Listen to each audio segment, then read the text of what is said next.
aussi de mobiliser. Là, c'est pour tester et s'assurer que ce paramètre-là fonctionne. Donc, c'est un peu tout au niveau de la face intérieure du panneau électronique de cet incubateur.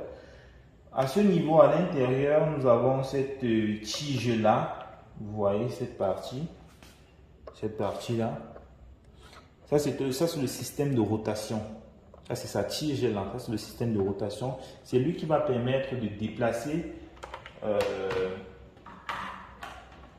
ce panneau. Je vais déconnecter là. C'est lui qui va permettre de déplacer ce panneau tournant de l'avant vers l'arrière. Comme vous voyez là. Il va permettre de déplacer ce panneau de l'avant vers l'arrière. Ce plateau tournant de l'avant vers l'arrière. Et comme je l'ai dit, si vous placez mal le couvercle, donc là, la tige de rotation là, comme ça, il ne va pas tourner. Il ne va pas tourner. Donc la tige de rotation que voici, je montre bien, la tige de rotation que voici, doit être placée dans cet espace-ci rectangulaire. Ça doit être placé dans cet espace rectangulaire, comme ceci, à l'intérieur même de cet espace rectangulaire, pour permettre la rotation de ce plateau tournant. Ok, nous avons fini avec le couvercle. Nous allons passer maintenant à ce plateau tournant.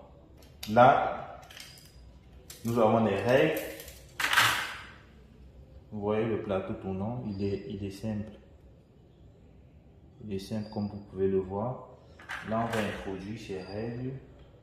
Et ces règles, s'ils sont introduits, on les introduit en fonction de la taille des œufs. Et on ne doit pas serrer l'œuf. L'œuf doit pouvoir se mobiliser entre les règles simplement.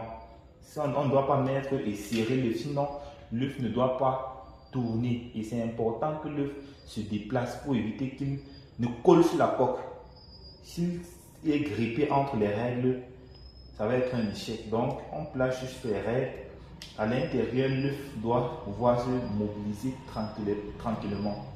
Donc, on introduit les règles en fonction des types d'œufs. Si on a l'œuf de la taille qui est plus petit, les règles, il pourra prendre plus d'œufs.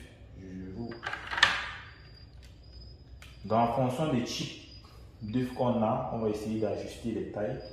Et comment se dépose et ce plateau tournant se dépose. Vous allez voir sur le plateau d'éclosion. Vous allez voir sur le plateau d'éclosion, ces trains-là, ce sont des trains. De part et d'autre, nous avons des trains là. Il se dépose entre ces trains-ci pour faciliter sa mobilisation. Donc on le met comme ça entre ces trains. Je ne sais pas si vous voyez. On ne met pas comme ça, mais entre ces trains, comme ceci. Donc ces trains doivent être, comme vous voyez là, excusez, comme vous voyez là, à l'intérieur, à l'extérieur, je veux dire, du plateau tournant pour faciliter sa mobilisation. Là, il glisse tout simplement. Là, c'est tout pour le plateau tournant. Nous avons le plateau d'éclosion. Là, il n'y a carrément presque rien à dire. Le plateau d'éclosion est tout simple.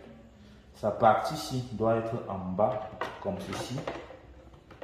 Ça s'insère comme ça et non comme ceci. Vous voyez, et non comme ceci. Si vous faites ça, le plateau tournant va venir s'emboîter et caler. Ça ne peut pas se mobiliser. Vous voyez, ce n'est pas comme ça qu'on met le plateau d'éclosion. Le plateau d'éclosion se met comme ceci. Ça se met comme ceci. Voilà comment le plateau d'éclosion, lui, se met. Bon, la base de l'incubateur, j'ai déjà expliqué. Le système d'humidification, j'ai déjà expliqué. Et là, on va partir sur la phase d'essai. on va brancher notre incubateur et mettre les œufs à l'intérieur, essayer de les mirer et par la suite on va un peu voir comment cela se passe. Là, j'ai déjà mon plateau d'éclosion qui a été bien mis. J'insère mon plateau tournant, bien sûr, entre ces deux trains, comme je vous ai expliqué. Maintenant, il faut placer mes œufs à l'intérieur de cette plaque tournante.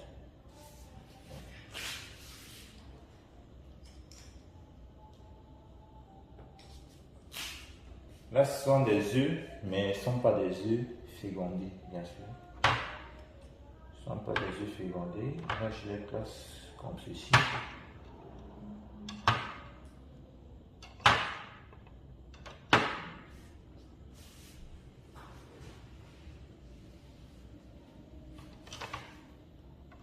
Je viens. Il ne faudrait pas que j'insère fort comme ça, c'est pas bon. Il ne doit pas coller l'œuf à ses règles. Il doit avoir un écartement, comme je le disais tout à l'heure, pour que l'œuf puisse bien se mobiliser. Ok, là vous voyez comment l'œuf se mobilise bien, ça bouge dans tous les sens. Et non comme ça pour que ça soit figé. Donc, l'œuf se mobilise bien, ça bouge dans tous les sens. Là, je fais encore une autre deuxième règle, comme ceci. Là, mon œuf est serré, ça ne se mobilise pas bien. Je mets là. Non.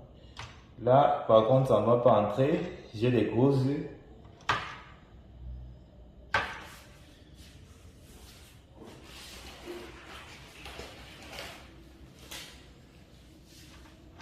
Que de vouloir trop surcharger, que de vouloir mettre trop d'œufs en plus et avoir un échec et risquer, je préfère classer mes œufs comme ceci.